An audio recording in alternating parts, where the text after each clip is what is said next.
Live from downtown Bakersfield, 23 ABC News at 11 starts now. Good evening. We begin tonight with an update on the coronavirus outbreak in Kern County. Ridgecrest Regional Hospital confirming it is currently treating a COVID-19 patient. In a video statement posted to its website today, hospital CEO Jim Suver said it made the announcement out of transparency and assured the community the hospital is prepared to treat a possible surge in cases there. I want to assure you we're going to get through this. The hospital has been preparing for weeks now, activating our disaster plans to make sure that we can take care of our community, even in the event of a surge. We've been trying to get messages out to the community about social distancing, staying away so we can slow this horrible virus down. Kern County for the coronavirus. The CEO asking residents to continue practicing guidelines and recommendations. That includes social distancing, washing hands with warm water and soap for at least 20 seconds, and staying home if you feel sick. He said the hospital currently has enough ventilators and intensive care rooms to treat a possible outbreak in Ridgecrest. Meanwhile, today, officials confirmed 8 more Kern County residents tested positive for the coronavirus, bringing the total to 32 for residents and 1 non-resident case. However, there is some good news. Kern County Public Health says that the number of negative cases here in Kern County has officially surpassed 600. Officials say it could possibly mean a good sign for Kern County residents, though health officials point out the public should expect to see COVID-19 case numbers to rise. The Department of Motor Vehicles says it will temporarily close all field offices starting tomorrow. Officials say they are also canceling all scheduled appointments beginning tomorrow because of coronavirus concerns. The department said online services will remain available at its website and at available kiosks. Its phone lines will remain available during business hours or via chat at its website. The DMV says it will reopen April 2nd with virtual services. Officials said employees have been training on a DMV virtual field office since Monday. The department is asking people who do not have an urgent need for DMV services to delay their visits, including applying for a real ID. The federal government has delayed the need for a real ID until October 21st of next year. A landlord in our community is going viral on social media due to his acts of kindness during the COVID-19 outbreak. He's offering his tenants a special gift to help them through this difficult time. 23 ABC's Leslie Gooden sat down with the landlord who says it is the right thing to do. Dennis Bieber is an attorney and a landlord who has decided to help his tenants with April's rent due to the COVID-19 outbreak. And since his act of kindness, it has inspired others to do the same.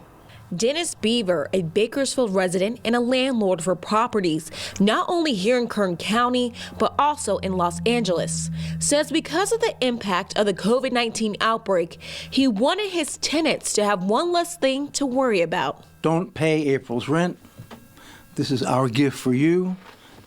We are all in this war together, and we have to help out each other. Bieber says he hopes his actions encourage other landlords who are in the position to do the same, and has this advice for them. And landlords who own the property outright, who are not making mortgage payments, to think of a tenant not just as a source of income, but to think about that person's welfare. Since his act of kindness, Bieber has been receiving calls of admiration from across the country, mostly from other landlords who say they're motivated by him. What you did is really something. I'm going to do the same thing, and you encouraged me for that. Thank you. Even inspiring fellow Bakersfield landlords like Patrick Jennison. We're going to reduce their rent for the next 2 months, charging them half rent in April and half rent in May. And they were both thrilled with that. And we're hoping that we can encourage other landlords. One of Jennison's grateful tenants is Andrea Holte, who lives in Newport Beach, California, and says with this rent gift, she'll be able to focus on other expenses, such as health care. It won't go overlooked that I feel like it's not just for us, but it's for the common good of all of us. And both landlords want to encourage others to do the same, no matter how big or small the gesture is. In Bakersfield, Leslie Gooden, 23 ABC News, connecting you. All right, great story there, Lesla. The City Council of Delano has issued an ordinance that is, that's prohibiting evictions of residential tenants due to income loss or medical expenses associated with the COVID-19 outbreak. Governor Gavin Newsom recently issued an executive order that authorizes jurisdictions to suspend the evictions of tenants for non-payment of rent if it's due to the coronavirus. Without this protection, evictions of tenants could lead to long-term permanent displacement. The ordinance is in effect until the executive order terminates or the city of Delano declares an end to the local emergency. New details tonight. A person has died following a single motorcycle crash on the West Side Parkway near Coffee Road this evening. According to Bakersfield Police, at about 8 p.m. tonight, officers were dispatched to the West Side Parkway east of Coffee Road regarding an injury collision involving a motorcycle. The motorcycle rider suffered deadly injuries as a result of the collision. The investigation revealed prior to the crash, the person was riding eastbound on the West Side Parkway in excess of 100 miles per hour when, for unknown reasons, they left the roadway, colliding with a chain link fence. Alcohol or drugs do not appear to be a factor in this collision. Anyone with information regarding the investigation is encouraged to call BPD at 327-7111. The Navy hospital ship Mercy will soon begin accepting patients who do not have coronavirus to free up space and resources in LA area hospitals. Military helicopters were surveying the port of Los Angeles today, where the U.S. Navy hospital ship Mercy will dock. It could arrive tomorrow. LA Port Police won't say when she'll arrive, only that they're coordinating with the Navy and Coast Guard for the ship's arrival. Patients not afflicted with COVID-19 will be brought to the 1,000-bed ship. Its mission is to ease the patient load of Southern California hospitals. According to LA Port officials, the ports of Los Angeles and Long Beach are operating at 80% capacity. Cargo ships are coming into the port and leaving. The amount of goods coming have decreased. So far, there's been no reports of workers coming down with the virus. Meanwhile, the U.S. now has the most diagnosed cases of coronavirus in the world, surpassing China and Italy. Tonight, the numbers in just 1 week's time have gone from 1,100 reported cases to more than 80,000. ABC's Marcy Gonzalez has the latest.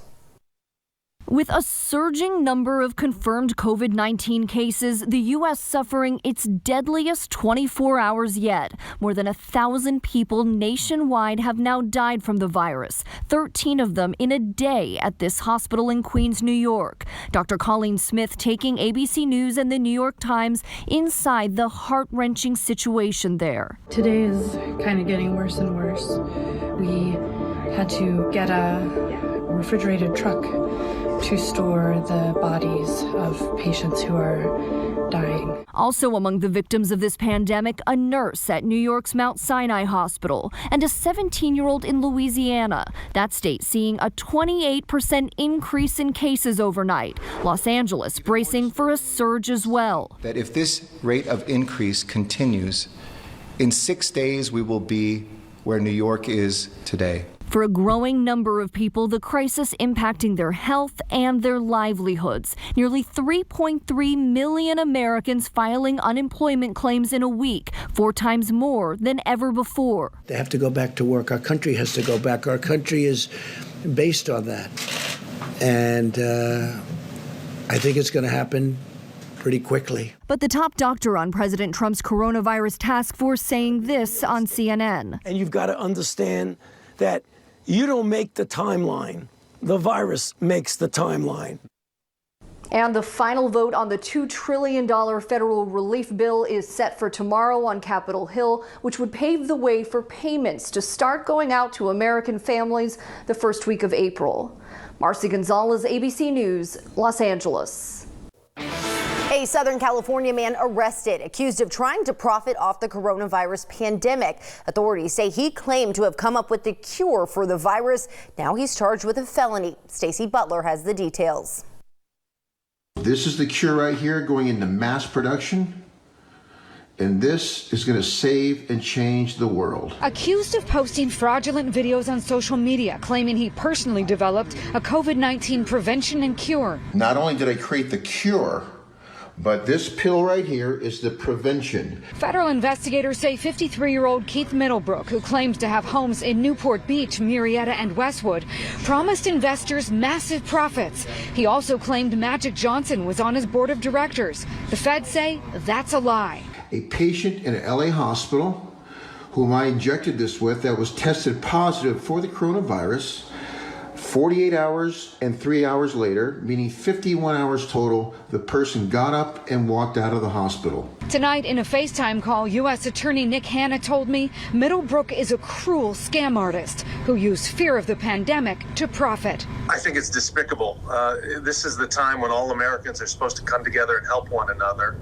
And unfortunately, there are a few people out there who look at this as an opportunity to lie, cheat, and steal and try to take advantage of their neighbors. After Middlebrook's posts were viewed 633,000 times, the U.S. Attorney says the FBI arrested him today at this Range Rover parked in El Segundo during a meeting with an undercover federal agent posing as an investor. Investigators say Middlebrook delivered pills he claimed would prevent the coronavirus infection. He promised a $300,000 investment would easily yield a $30 million return. He now faces felony attempted wire fraud with a penalty up to 20 years in prison. And I can tell you that from the federal law enforcement perspective, this is a very high priority. We are out in force, and we are going to be very aggressive going after people who try to take advantage of this crisis. We had a relatively quiet day across Kern County compared to the storm that swept through yesterday. But if you did get a chance to look out west when the sun was setting, you could see some of those dark storm clouds rolling through. So the west side hills did get hit with some of that very light rain. But you can see most of that precipitation is pushing to our south in San Diego as well as to our east in Las Vegas. But right now we are seeing the potential for some snow falling up into Hatshepsut as well as down near Pine Mountain Club and Fraser Park. Those temperatures are at or below freezing at this hour. And associated with those clouds are going to be gusty winds, especially into Hatshepsut and down into our desert cities. But on the back end of this system, we are tracking cold temperatures by 8 a.m. You can expect temperatures in the mid 40s, and some places across the valley could be dipping down into the 30s overnight. I'll let you know what that means for your Friday afternoon temperature and just how warm we will be getting by early next week. Coming up next. All right, Allison, thanks. Well, we've asked our viewers to send photos to show us how they are making it during the pandemic. Well, one local couple had a very unique and creative way of making it by spreading humor. Check this out. A local couple, Liz and Ray Martinez, posted this video and some pictures on Facebook of one of them dressed as a T-Rex standing at the intersection of Columbus and University Avenue, encouraging others to practice social distancing. If you couldn't see what the sign said, it's actually the T-Rex is holding a sign that reads, "Extinction sucks, stay home." So remember, we want you to tell us how you are making it during these times. Are you watching movies, doing activities with your kids? Are you doing home projects? Are you dressed up like a dinosaur? Send us videos or pictures on our Facebook page or email us at news@kero.com.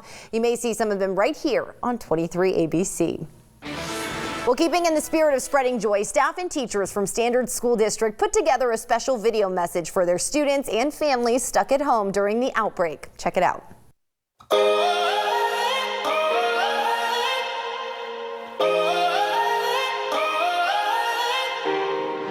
After a season of nightfalls and pushbacks, after the heartache of wrong turns inside. Isn't that cute? The district creating the hashtag Standard Strong, aiming to give students hope and some cheer. The full Standard Strong video message is available to watch on our 23 ABC Facebook page, but as you can see, they're all holding very positive signs.